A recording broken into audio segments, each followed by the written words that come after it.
Alors ce soir, le marché des boissons en ce mois béni de Ramadan est suffisamment approvisionné en tout type de saveurs. Avec cette température qui ne cesse de monter, les jeûneurs se précipitent vers ces revendeurs à suivre le dossier de ce 19h30.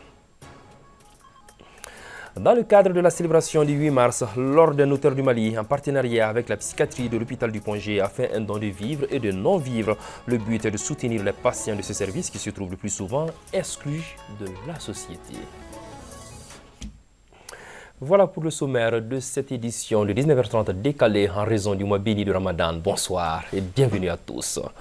La communauté musulmane du Mali observe le jeûne depuis le 1er mars dernier. Plusieurs pratiques traditionnelles dites Sunna entourent ce pilier important en islam. Lors de la rupture du jeûne, le prophète Mohammed, paix et salut sur lui, a recommandé à sa communauté une fourchette de Sunna. C'est une façon de suivre son exemple afin d'avoir d'énormes récompenses. Bakari Kabadjakité s'est entretenu avec l'imam Ousmane Diarra, premier secrétaire chargé de la jeunesse au bureau du Haut Conseil islamique du Mali, pour en savoir davantage. Le prophète, paix et salut sur lui, quand il décide d'aller faire la rupture, il prenait en compte un certain nombre de choses. Tout d'abord l'hygiène. Il avait ses mains proprement et aussi l'hygiène de l'endroit où il rompt le jeûne. Et très souvent, il rompt le jeûne avec les autres fidèles, avec ses compagnons. Il n'aimait pas très souvent rompre le jeûne seul. Il veut tout le temps être entouré avec des gens, avec des fidèles avec qui il va rompre le jeûne. Et quand il faisait la rupture, il les faisait très souvent avec des dates fraîches. Et très souvent, il préférait le nombre impair. Ensuite, il invoquait le nom de Dieu avant de commencer à manger. Et quand il termine aussi de manger, il remercie le bon Dieu. Et très souvent, il utilisait ces 3 droits pour prendre l'aliment et le mettre dans sa bouche. Et le prophète, paix et salut sur lui, il nous a recommandé de rompre le jeûne le plus vite que possible. Dès qu'on annonce la fin de la journée, il faut rompre le jeûne. Ne retarde pas. Il nous dit dans un hadith, La tazalu ummati bi khayr ma ajjalul fitra wa akharu suhur. Il dit que sa communauté restera toujours dans le bien, dans l'assistance divine, tant qu'il retarde le réveillon et il rompt le jeûne le plus vite que possible. Même si on ne dispose pas de quelque chose avec quoi on rompt le jeûne, là les érudits nous disent qu'on rompt le jeûne avec l'intention. Supposons que quelqu'un est dans l'embouteillage, où il se trouve à un endroit où il n'a pas d'eau, il n'a pas autre chose, il rompt le jeûne avec l'intention. Tout ce que les prophètes nous recommandent, c'est quand on les met en exécution, en pratique, on est récompensé par Allah subhanahu wa ta'ala le fait d'imiter le prophète, paix et salut sur lui. D'autres avantages, ça c'est tout ce que les prophètes nous recommandent très souvent, et cela a été prouvé par les scientifiques, que la démarche ou la façon dont les prophètes rompent le jeûne va avec la santé, les règles réellement qu'on doit utiliser pour la rupture et qui doit permettre aux jeûneurs de pouvoir récupérer le plus vite que possible et de ne pas avoir de conséquences ou de ne pas avoir peut-être des désagréments qui est lié peut-être à une mauvaise pratique de la rupture. Continuons de parler du mois béni de Ramadan en faisant un tour au marché. Le jeûne, vous le savez, met les organes vitaux à rude épreuve, surtout avec la température qui ne cesse de monter. Voilà qui pousse de nombreux jeûneurs à s'approvisionner du côté des revendeurs de boissons. Une bonne aubaine pour ces derniers qui proposent tout type de saveurs. Le marché des boissons en ce mois béni de Ramadan, c'est le dossier qui nous propose Tanavet Sangaré. Les boissons sont très prisées, surtout en ce mois de Ramadan, qui coïncide aussi avec la période de chaleur. Ainsi, les marchés de Bamako sont garnis de boissons de tout genre, cocktails, boissons gazeuses, jus de fruits, sirop, entre autres. Mariam Fane est vendeuse de papaye au grand marché de Bamako. Pendant le Ramadan, elle change d'activité et devient commerçante de boissons et de sirop. Le marché des boissons est florissant pendant ce mois. C'est pourquoi je vends aussi. Certains sont à 1250 francs, d'autres 3000 francs, ainsi de suite. Les prix varient en fonction du modèle et de la marque. Amidou Kamisoko est un commerçant de renom au marché Suguninkura. Il est surnommé Marakache. Dans sa boutique, on y trouve toutes sortes de jus de fruits.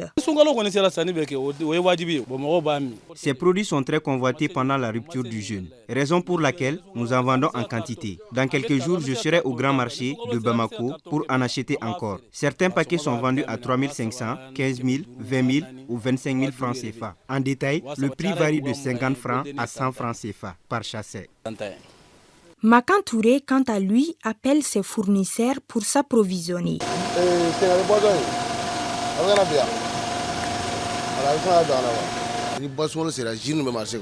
Après le mois de jeûne, ces produits seront toujours sur le marché, mais la demande ne sera pas comme pendant le mois de Ramadan. Amara Kone, vendeur de fruits et Sitandjara qui a comme activité le ramassage des plastiques, sont friands de boissons, particulièrement pendant le mois de Ramadan. J'achète les jus de fruits car c'est facile à préparer.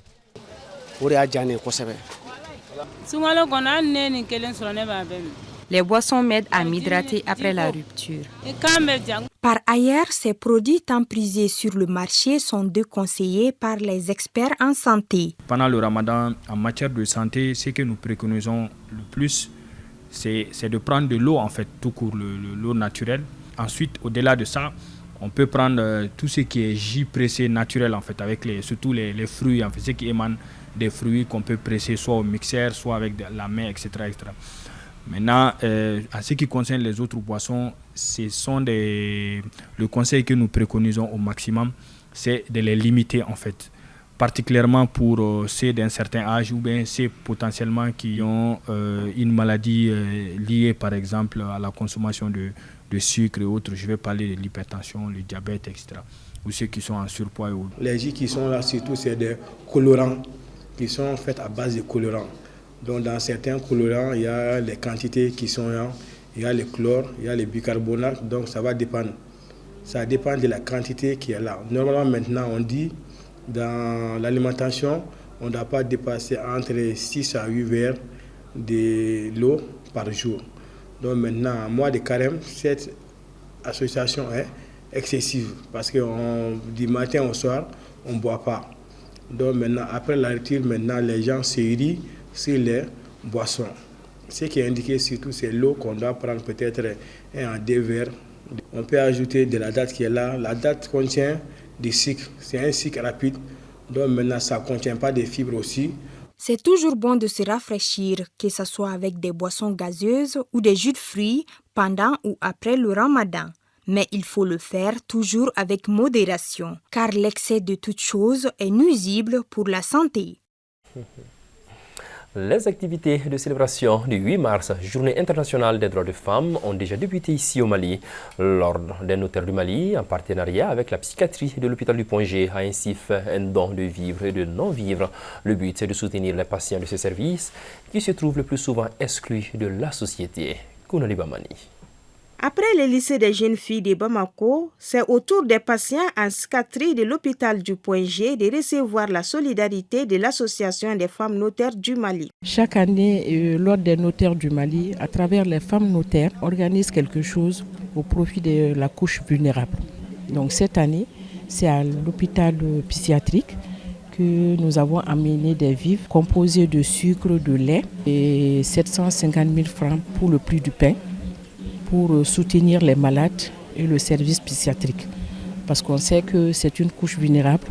Quand les gens viennent pour se soigner, certes, c'est un soin qui est assez intensif et qui dure dans le temps. À ce moment-là, ça cause un peu de problèmes de nourriture et de soutien. Témoignant la reconnaissance de sa structure, le responsable du service psychiatrie a salué le don des femmes notaires. Il n'y a pas de santé sans la santé mentale. Et ce service est le pivot, le repère de la santé mentale de notre pays. Alors, il va de soi qu'on regarde cette vitrine-là et qu'on y fasse quelque chose. Je remercie les dames notaires qui ont eu le courage de nous identifier comme un service ayant besoin de l'appui. Alors, vraiment, et j'invite d'autres donateurs à venir à poser d'autres actes.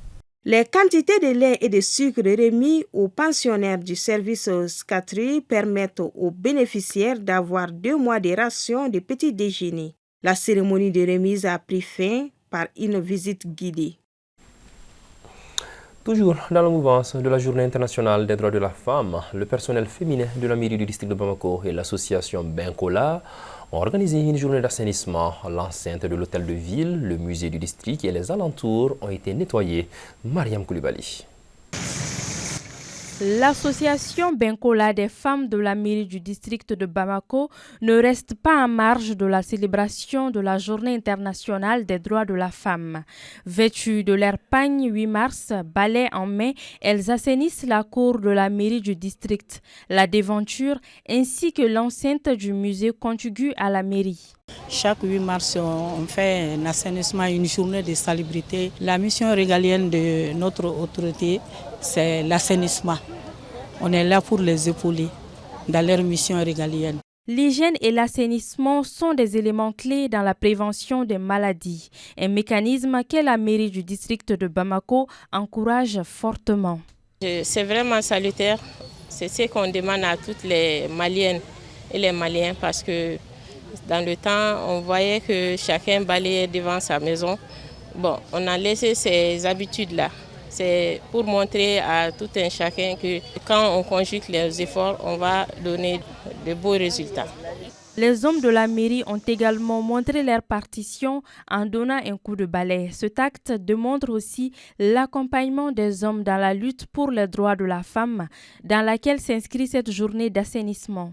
Le respect du genre a tout le temps été d'actualité, mais la journée, effectivement, les droits de la femme, c'est une très bonne journée qu'il faut magnifier et c'est ce qui se passe d'ailleurs aujourd'hui.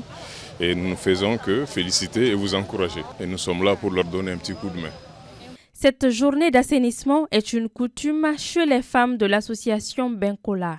En effet, depuis la création de cette association en 1995, ces femmes organisent une journée de salubrité à l'occasion du 8 mars. Elle s'inscrit dans le programme d'activité de l'année. Après le mois de Ramadan, les femmes de l'association Benkola envisagent d'étendre à d'autres espaces publics de la capitale, comme le grand marché de Bamako.